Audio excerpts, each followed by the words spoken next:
doing?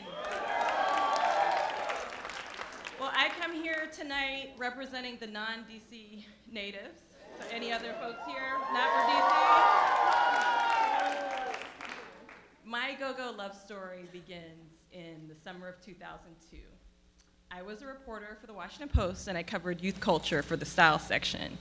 And that summer, I became really close with a go-go manager named Richard O'Connor. He ran a band called Fatal Attraction, which is an all-ages go-go band. And they opened for TCB, which now they're known as the Bounce Beat Kings, but back then they were sort of building their audience. And Fatal Attraction opened for TCB band at this club called the Hot Shops, and it was off Route 5 in PG County, Maryland.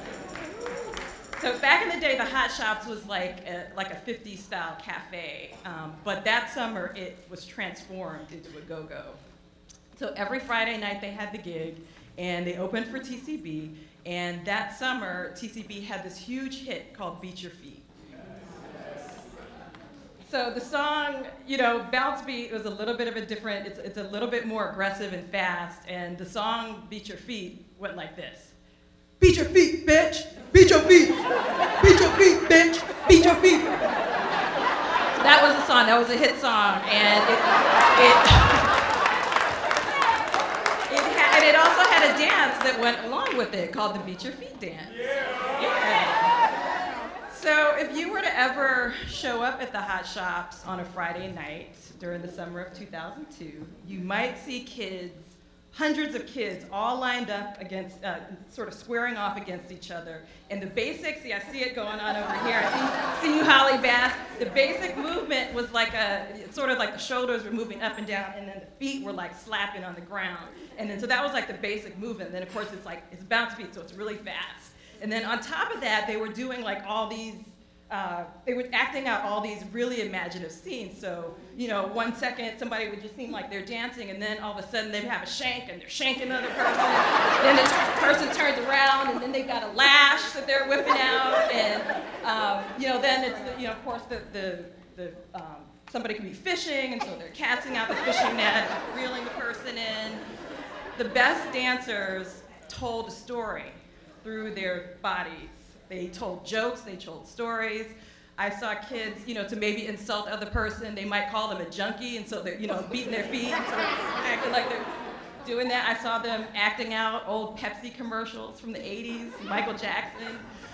And so it was this amazing dance, and it was one of those things where, you know, I saw it in context at the Hot Shops, and after I knew that there was this thing called Beat Your Feet, I saw it everywhere. So you could look on the bus stops, playgrounds, in the corner, anytime somebody could break into a Beat Your Feet contest, all summer long.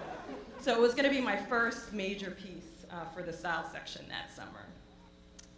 So, you know, to give you some background on me, I am sort of maybe 10 years behind most people in understanding American culture. I was born in Canada, so from ages 0 to 10, I lived in Edmonton, Alberta, which is a city that had less than 2% population of black people. And at 10, we moved to Indiana, which had a little bit more black people, but not that many.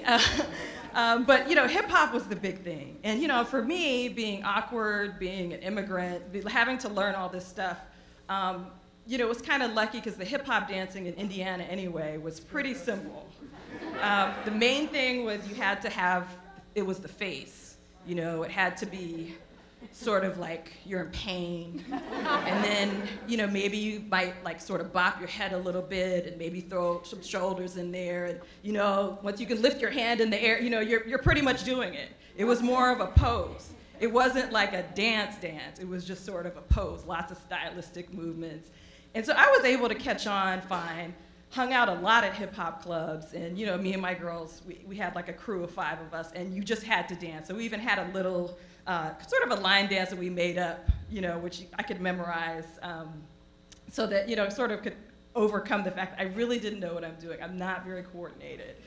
And so, you know, after I came to DC and I went to Howard University and I'm working at my first job at the Washington Post, you know, I'm covering youth culture. And so I figure I've been studying this for most of my life, so I got this. Then of course you get to Route 5 at the hot shops and I realized I know nothing at all. The scene, I mean, the thing was, for me, walking in, it was the most amazing scene that I've ever, I mean, especially if you go to all ages scenes, which is ages maybe 12 to 21. The kids have so much energy, and it's so much different than from hip hop. I mean, there's no sort of stylistic, like, trying to be cool. I mean, people at the hot shops would go in for theirs, and they would go hard. I mean, they were wearing a lot of bandanas that summer, and they were there for a reason, to catch the sweat, because it was a workout. There was no self-consciousness, it was just a sort of a freedom. And you know, the audience was something a little different than hip hop too. The audience was definitely part of the band, so they like took responsibility, and they would be standing in the front, and they, you know, were throwing up hand signs, and so like it was just sort of like sensory overload every time I went in there. You know, you walk in the hot shop, in most go-go's, there's always like the Polaroid corner, you know, where you had your photographer taking pictures. Usually there'd be like a backdrop with some sort of airbrushed art of champagne, fast cars, and the kids would sort of stand in front of the backdrops, and you know, they do their cool pose and they take their pictures, and that was sort of like one of the go-go traditions.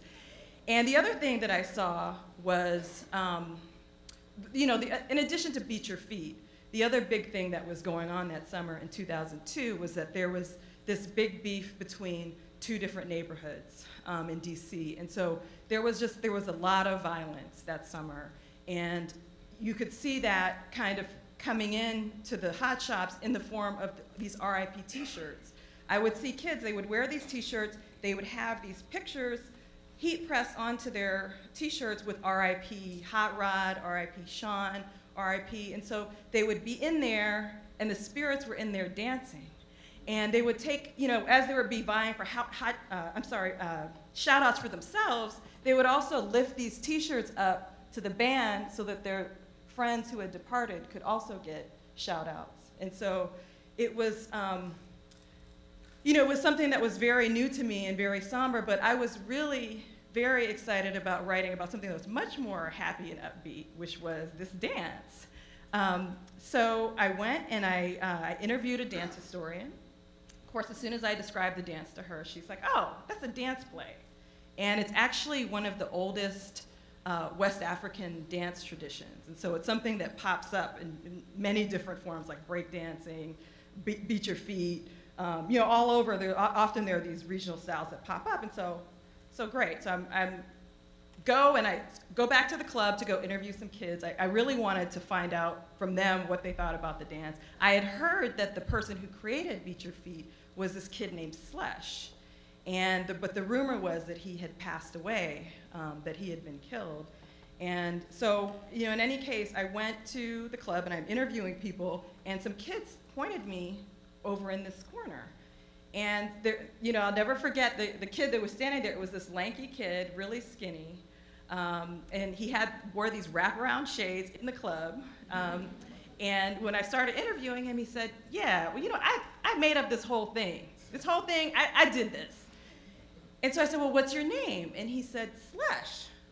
So I said, oh, okay, so I've got some bad information. He's here, he's standing right there, had my photographer with me, we shot his picture, we wrote the piece, we published the piece.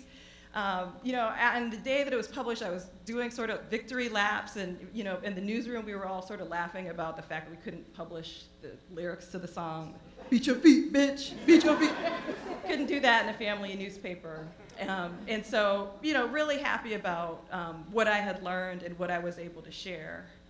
And, but about a week after the article came out, Richard, the band manager, called me with some very sad news. And he linked me up with the mother of Slush. Actually, it was his stepmother, and she sort of filled me in on what had happened after the article came out. She said that Slush was really proud of the article. He was showing everybody, and he went back to the hot shops that week, and the kids were saying that, you know, many of them were saying, well, you didn't start that dance, you know, and many of them were sort of challenging him to do the dance against them. And he had even told me that he was retired. He lets the youngins do that dance. So he refused to do that dance. And then later on that night, when he was driving home, someone followed him and shot him. And he was 19 years old. And you know, this was really shocking news to me, and I felt that maybe I was just sticking my finger in a pot that I really shouldn't have been, and maybe I didn't understand enough. But Slush's mother didn't feel that way. She just sort of regretted, like she had grown up in the Go-Go's too, and she just regretted the fact that guns had become so pervasive and there had been so much violence in the communities. And you know, in the 10 years since that has happened, I've thought about Slush a lot in doing my research and you know, continuing to write about the scene. And one of the things that's very common about Black musical cultures is that music isn't just entertainment. It is a ritual space.